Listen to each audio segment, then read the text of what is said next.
नमस्कार। एक बार फिर से आप सभी का स्वागत है एक नए वीडियो में। तो हम क्या देख रहे थे? संवैधानिक विकास। पिछले वाले वीडियो में मैंने कुछ बेसिक चीजों पे बात किया हुआ था, जैसे सीओपी क्या है, सीओडी क्या है। सीओडी को आप याद रखिएगा, सीओडी मतलब कोर्ट ऑफ डायरेक्टर्स। वो कंपनी की गवर्निंग बॉडी होती थी, कहाँ पे? ब्रिटेन में। वही लोग भारत में गवर्नर की नियुक्ति किया करते थे। और मैंने आपको बताया था कि तीन प्रमुख प्रेसिडेंसी उनकी स्थापित हो गई थी 1772 तक। बंगाल प्रेसिडेंसी, मद्रास प्रेसिडेंसी और बॉम्बे प्रेसिडेंसी। और तीनों जगहों के अपने अपने स्वतंत्र गवर्नर हुआ करते थे, जो स्वतंत्र रूप से अपने कार्यों को संचालित किया करते थे, है ना। प्रबंधकीय कार्यों को, कंपनी के प्रबंधकीय कार्यों को स्वतंत्र रूप से संचालित किया करते थे। इतना बात याद रखिए। अगर आपको मतलब समझ विकसित करनी है तो पहला वाला वीडियो देख करके तब आइएगा इस वीडियो में, है ना। उसमें मैंने बहुत अच्छे से बताया हुआ है। तो आज देखते हैं जो अधिनियम पारित किए गए ब्रिटिश संसद में कंपनी को नियंत्रण करने के उद्देश्य से। तो पहला मैंने आपको बताया था 1773 का रेगुलेटिंग एक्ट, उसमें थोड़ी चर्चा किया था। आज देखते हैं 1773 का रेगुलेटिंग एक्ट क्या है। देखिए, पहला है क्यों लाया गया था। तो मैंने पिछले वाले वीडियो में बताया था, क्या था? कंपनी में व्यापक स्तर पर भ्रष्टाचार व्याप्त हो गया था, और वहां की जनता भी, वहां का एक वर्ग भी मतलब ये डिमांड कर रहा था कि कंपनी को रेगुलेट करिए। तो कंपनी ने, अरे सॉरी, तो ब्रिटिश सरकार ने कंपनी को रेगुलेट करने के लिए, मतलब नियंत्रित करने के लिए, ये पहला अधिनियम ब्रिटिश संसद में पारित किया था। अधिनियम मतलब कानून। ठीक। तो क्यों लाया गया था, आपका क्लियर हो गया। अब इसके प्रावधान बहुत ही महत्वपूर्ण है। क्यों? क्योंकि रेगुलेटिंग एक्ट द्वारा पहली पहली बार ब्रिटिश सरकार के द्वारा ब्रिटिश ईस्ट इंडिया कंपनी को नियंत्रित करने का प्रयास किया जाए, है ना, किया जा रहा है इस अधिनियम में। तो देखो, इसमें लिखा हुआ है बंगाल गवर्नर, जीजी मतलब गवर्नर जनरल। तो इस अधिनियम के द्वारा बंगाल के गवर्नर को गवर्नर जनरल पद नाम दिया गया।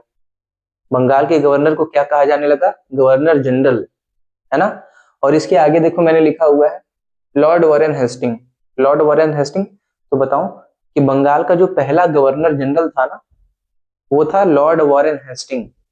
अगर आपसे ये भी प्रश्न पूछे कि बंगाल का अंतिम गवर्नर कौन था, तो उसका भी उत्तर वही होगा, लॉर्ड वॉरेन हेस्टिंग। क्योंकि बंगाल का गवर्नर लॉर्ड वॉरेन हेस्टिंग था, और जब गवर्नर जनरल बनाया गया तो उसी को गवर्नर जनरल भी बना दिया गया।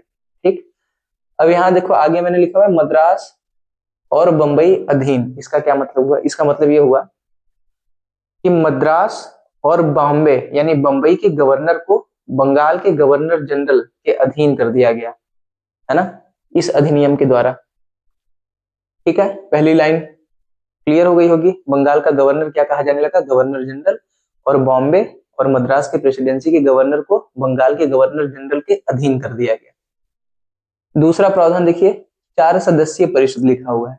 इसका मतलब यह है कि इस अधिनियम के द्वारा गवर्नर जनरल को परामर्श देने के लिए, बंगाल के गवर्नर जनरल को परामर्श देने के लिए एक चार सदस्यीय परिषद का गठन किया गया था, है ना, इसको कार्यों में सहयोग प्रदान करने के लिए।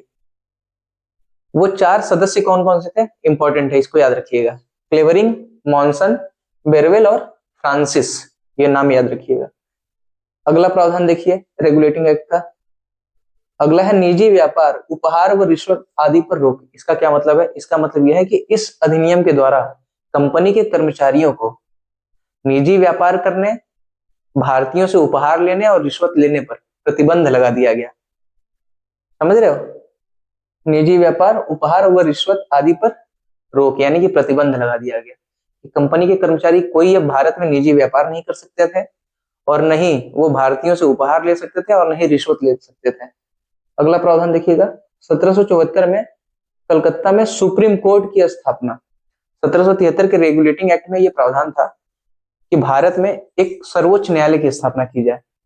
समझ रहे हैं? 1773 के रेगुलेटिंग एक्ट में प्रावधान था, और कलकत्ता में पहला सुप्रीम कोर्ट स्थापित होगा कब? 1774 में, है ना, कलकत्ता में। आपको यह भी बताऊं कि देखो, इस सुप्रीम कोर्ट को आज के सुप्रीम कोर्ट से तुलना मत करना, है ना। आज के सुप्रीम कोर्ट से कंपैरिजन मत करना। उसका रीजन क्या है?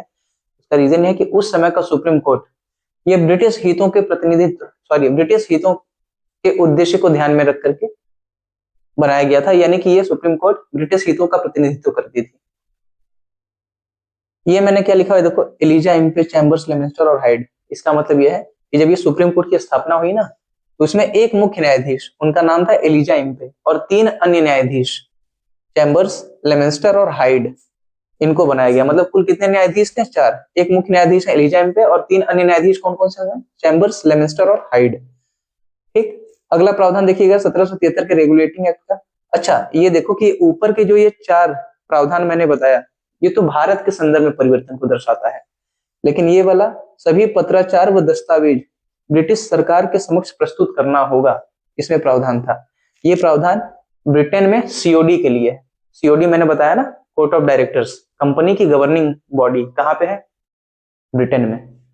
इसका मतलब यह हुआ कि सभी पत्राचार व दस्तावेज, यानी कि कंपनी के कार्यों के संचालन से संबंधित, है ना, प्रबंधन से संबंधित सभी पत्राचार व दस्तावेज ब्रिटिश सरकार के समक्ष प्रस्तुत करना होगा। किसको? सीओडी को, है ना।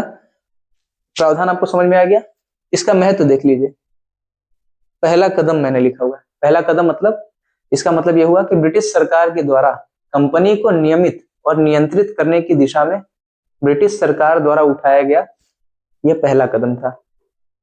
यही मैंने लिखा हुआ है। दूसरा क्या लिखा हुआ है? प्रशासनिक प्लस राजनीतिक मान्यता। 1773 के रेगुलेटिंग एक्ट के द्वारा कंपनी के राजनीतिक और प्रशासनिक कार्यों को मान्यता प्रदान की गई। क्योंकि देखो, शुरुआत में ये आए थे व्यापार करने के उद्देश्य से, उनका मंशा ये नहीं था कि वो आकर के भारत में राजनीति करें और प्रशासन के कार्यों को संचालित करें, है ना। तो इस अधिनियम के माध्यम से उनको इनडायरेक्टली प्रशासनिक और राजनीतिक मान्यता भी प्रदान किया जा रहा है। अगला प्रश्न, अगला महत्व देखिएगा, लिखा है केंद्रीय प्रशासन। इसका मतलब हुआ कि इस अधिनियम के द्वारा भारत में केंद्रीय प्रशासन की नींव पड़ी। केंद्रीय प्रशासन का मतलब कैसे? देखो, जैसे मैंने आपको बताया ना कि मद्रास और बॉम्बे प्रेसिडेंसी के गवर्नर को बंगाल के गवर्नर जनरल के अधीन कर दिया गया। तो शक्तियां किधर केंद्रित हो रही हैं? शक्तियां केंद्रित हो रही हैं बंगाल के गवर्नर जनरल के पास। तो हो गया ना केंद्रीकृत प्रशासन। तो वही लिखा हुआ है, केंद्रीय प्रशासन की नींव पड़ी, है ना। ठीक। अच्छा, कुछ कमियां रह गई थी इस अधिनियम की। इस अधिनियम की कुछ कमियां थी। वो कमियां क्या है? गवर्नर जनरल बनाम परिषद मैंने लिखा हुआ है। देखो, मैंने बताया ना कि गवर्नर जनरल के कार्यों में परामर्श के लिए एक 4 सदस्यीय परिषद का गठन किया गया था। तो देखो, निर्णय कैसे होता था?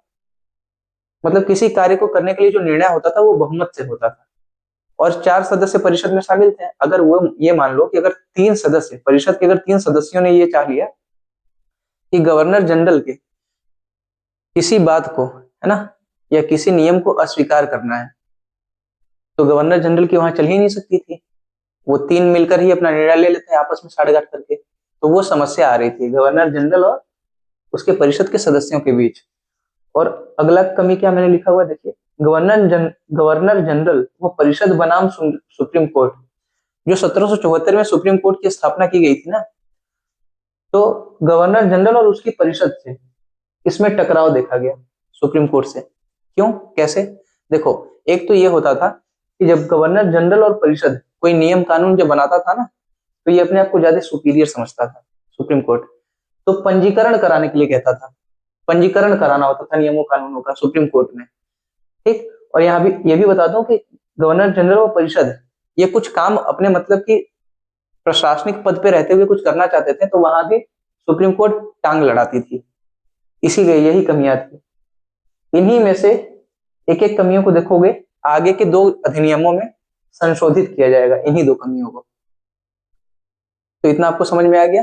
फिर अगला अधिनियम आप देख लेते हैं 1781 का संशोधनात्मक अधिनियम। ठीक, आइए देखते हैं। आइए, अगला अधिनियम है 1781 का संशोधनात्मक अधिनियम। अधिनियम मतलब मैंने बता रखा है, अधिनियम मतलब कानून। कहाँ पे पारित हो रहा है? ये सारे अधिनियम कहाँ पारित हो रहे होंगे? ब्रिटिश संसद में, है ना। अमेंडिंग एक्ट ऑफ 1781, इस कानून को बंदोबस्त कानून भी कहते हैं। एक्ट ऑफ सेटलमेंट, 1781 के संशोधनात्मक अधिनियम को क्यों लाया गया था? मैंने बताया 1773 की कमियों को दूर करने के लिए। 1773 की रेगुलेटिंग एक्ट में जो कमियां रह गई थी ना, उन कमियों को दूर करने के उद्देश्य से यह अधिनियम लाया गया था। प्रावधान क्या है? पहला देखिएगा, शासकीय कार्य सुप्रीम कोर्ट के क्षेत्राधिकार से बरी। इसका क्या मतलब हुआ? इसका मतलब ये हुआ कि कंपनी के कर्मचारियों के शासकीय कार्य यानी कि पद धारण के अधिकार से किए गए कार्य को सुप्रीम कोर्ट के क्षेत्राधिकार से मुक्त यानी कि बरी कर दिया गया। देखो, शासकीय कार्य लिखा हुआ है यानी कि पद धारण के अधिकार से किए गए कार्य, व्यक्तिगत कार्य नहीं, याद रखना। अगला प्रावधान क्या है? नियम का पंजीकरण आवश्यक नहीं। इसका क्या मतलब हुआ? देखो, जब गवर्नर जनरल और उसकी परिषद मिल करके कोई नियम बनाती थी ना, तो सुप्रीम कोर्ट में उसको पंजीकृत करवाना आवश्यक होता था, मतलब रजिस्ट्रेशन। लेकिन इस अधिनियम में, समझ रहे हैं, उस आवश्यकता को समाप्त कर दिया गया। अब गवर्नर जनरल और उसकी काउंसिल जब कोई नियम बनाएगी ना, तो उसको सुप्रीम कोर्ट में पंजीकरण कराने की आवश्यकता नहीं होगी। सुप्रीम कोर्ट में पंजीकरण की बात हो रही है। अगला देखिएगा प्रावधान, 1781 के संशोधनात्मक अधिनियम द्वारा कलकत्ता के सभी निवासी सुप्रीम कोर्ट के क्षेत्राधिकार में। इसका क्या मतलब हुआ? इसका मतलब ये हुआ कि कलकत्ता के सभी निवासियों को सुप्रीम कोर्ट के क्षेत्राधिकार के, है ना, क्षेत्राधिकार में लाया गया। तो एक बात ये भी याद रखना कि इसमें कलकत्ता के केवल निवासी बात किया गया है। अगर ऑप्शन में बंगाल के सभी निवासी डाल दे तो गलत होगा। कलकत्ता के सभी निवासियों को, और प्रमुखतः निवासियों में कौन कौन था? मतलब निवासियों में प्रमुख रूप से हिंदू और मुस्लिम जनसंख्या थी। और इस अधिनियम के द्वारा यह भी प्रावधान किया गया कि हिंदू निजी कानून के हिसाब से हिंदुओं के मामले और विवाद तय किए जाएंगे, और मुस्लिम निजी कानून के हिसाब से मुस्लिमों के विवाद और मामले तय किए जाएंगे। अगला प्रावधान देखिए, प्रांतीय न्यायालयों की appeal governor general in council के यहाँ दायर हो। इस अधिनियम का ये प्रावधान था। इसका मतलब क्या है? अच्छा, ये नया शब्द मिला ना, गवर्नर जनरल इन काउंसिल, ये कुछ नया नहीं है। गवर्नर जनरल और उसकी परिषद को मतलब कि संयुक्त रूप से क्या कहा जाता था? Governor general in council. Governor general और उसकी परिषद को एक में जोड़ दो तो गवर्नर जनरल इन काउंसिल। प्रांतीय न्यायालय, देखो, सुप्रीम कोर्ट की स्थापना तो हो रही है 1774 में, कहाँ पे? कलकत्ता में। लेकिन प्रांतों के भी तो अपने अपने न्यायालय होंगे ना, जैसे बॉम्बे प्रेसिडेंसी, मद्रास प्रेसिडेंसी, समझ रहे हैं, कुछ क्षेत्रीय न्यायालय भी होंगे। तो इसमें लिखा है कि प्रांतीय न्यायालयों की appeal governor general in council के यहाँ दायर हो। समझ रहे हैं? जैसे आज आप देखिए तो हाई कोर्ट की अपील कहाँ दायर होती है? सुप्रीम कोर्ट में, है ना, न्यायालय का न्यायालय में ही। लेकिन यहाँ न्यायालय का गवर्नर जनरल इन काउंसिल के यहाँ दायर हो रहा है। एक दिलचस्प बात है ना। अगला देखिए, इस कानून में गवर्नर जनरल इन काउंसिल को प्रांतीय न्यायालयों और परिषदों, प्रांतीय न्यायालयों और परिषदों मतलब प्रोविंशियल कोर्ट्स एंड काउंसिल्स के लिए नियम विनियम बनाने के लिए अधिकृत किया गया। मतलब नियम कानून कौन बनाएगा? प्रांतीय न्यायालयों और परिषदों के लिए गवर्नर जनरल इन काउंसिल। तो ये रहा 1781 का संशोधनात्मक अधिनियम और उसका प्रावधान। अब अगला देख लेते हैं। अगला है 1781 का पिट्स इंडिया एक्ट, है ना, पिट्स इंडिया अधिनियम। अधिनियम कहिए या एक्ट कहिए, मतलब एक ही है। इसके प्रावधान इंपॉर्टेंट है। अच्छा देखो, आप लोग को एक बात बता दूं, जैसे इसमें सोच रहे हो कि यार इसमें इसको क्यों लाया गया, है ना, इसकी पृष्ठभूमि बता दो, और पिछले वाले में तो कमियां तो बताया ही नहीं। तो देखो यार, सबको अगर तुम एक ही संरचना में ढाल करके पढ़ोगे तो आपके लिए बहुत, फिर ये चीजें बहुत ही कठिन हो जाएंगी। हमें वही चीज पढ़ना है जहां से प्रश्न बनेंगे। अगर नहीं बनेंगे तब आप करके अपने से कहिएगा। मैं इतना पढ़ा दूंगा कि वहीं से आपके प्रश्न बनेंगे, समझ रहे हैं, उससे बाहर प्रश्न नहीं आएंगे, यकीन मानिए। तो प्रावधान देखिए, इसके प्रावधान इंपॉर्टेंट है। पहला प्रावधान क्या है? कंपनी के व्यापारिक व राजनीतिक कार्यों को पृथक, मतलब कि इस अधिनियम के द्वारा कंपनी के व्यापारिक और राजनीतिक कार्यों को अलग अलग कर दिया गया। कंपनी के व्यापारिक कार्य तो सीओडी के अधीन ही रहे। सीओडी मतलब कोर्ट ऑफ डायरेक्टर्स, बताया हुआ है क्या है ये। व्यापारिक कार्य तो सीओडी के अधीन ही रहे, लेकिन राजनीतिक कार्यों के लिए एक नए निकाय का गठन किया गया, एक न्यू बॉडी का गठन किया गया। वो नई बॉडी कौन सी थी? बोर्ड ऑफ कंट्रोल, बीओसी मतलब बोर्ड ऑफ कंट्रोल, लिख देता हूं, बोर्ड ऑफ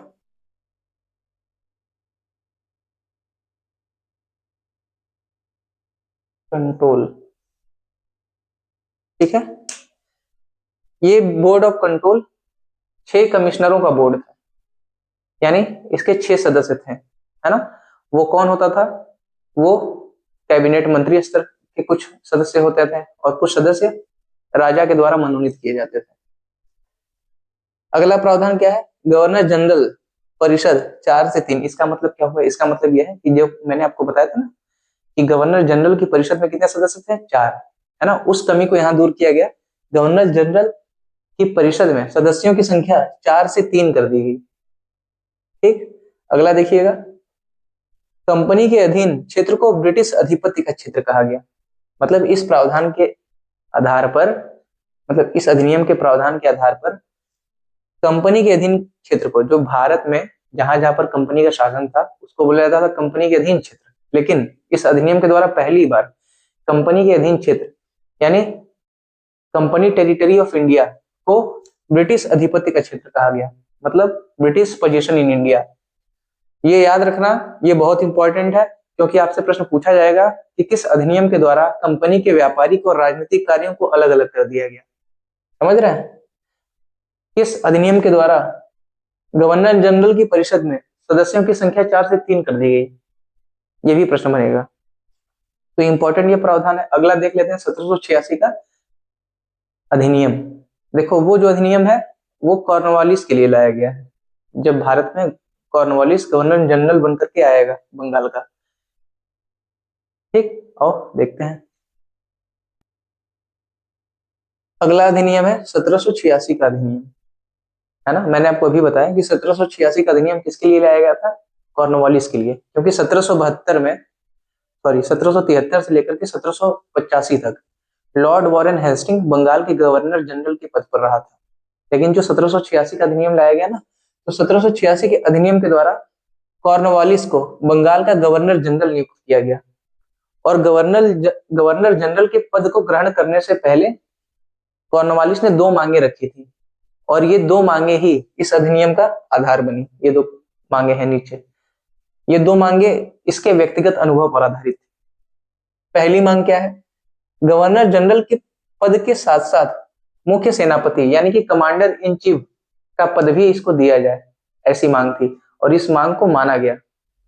दूसरा, विशेष मामलों में परिषद के निर्णयों पर अधिभावी शक्ति यानी वीटो पावर, यानी कि परिषद अगर कोई निर्णय ले किसी विशिष्ट मामले में, तो उस मामले में, कुछ मामलों में ये गवर्नर जनरल यानी कि कॉर्नवालिस उस निर्णय को समाप्त भी कर सके, अधिभावी शक्ति मतलब वीटो पावर। ठीक, तो ये हमने 1786 का अधिनियम देख लिया कॉर्नवालिस के लिए जिसको लाया गया था। अब आगे चार्टर अधिनियम की श्रृंखला प्रारंभ होगी। चार्टर अधिनियम 1793 का, फिर 1813 का, 1833 का और फिर 1853 का। देखो इसीलिए ना, अब 1853 तक देखो भारत में कंपनी का शासन होता है, लेकिन 1858 के बाद से 1857 की क्रांति होती है, फिर 1857 की क्रांति के बाद 1858 से भारत में किसका शासन होगा? कंपनी का शासन पूर्ण रूप से समाप्त कर दिया जाएगा। फिर शासन होगा ब्रिटिश क्राउन का, ब्रिटिश ताज का। इसीलिए संवैधानिक विकास में पुस्तकों में लिखा रहता है पहले कि कंपनी के शासन के अधीन संवैधानिक विकास, जिसके अंतर्गत कहां से कहां तक अधिनियम पढ़ाते हैं? 1773 के रेगुलेटिंग एक्ट से लेकर के 1853 के, है ना, चार्टर अधिनियम तक। और फिर उसके बाद ताज के अधीन शासन, फिर उसके अंतर्गत संवैधानिक विकास पढ़ाते हैं 1858 से लेकर के 1947 के भारत शासन अधिनियम, सॉरी भारत स्वतंत्रता अधिनियम तक। समझ रहे हैं? तो हम चार्टर अधिनियम की श्रृंखला आगे देख लेंगे अगले वाले वीडियो में। ये चीजें आपको समझ में तो आ रही है ना सब कुछ? अपना कमेंट लिख करके प्रतिक्रिया बहुत अवश्य रूप से दीजिएगा। ठीक है, थैंक यू।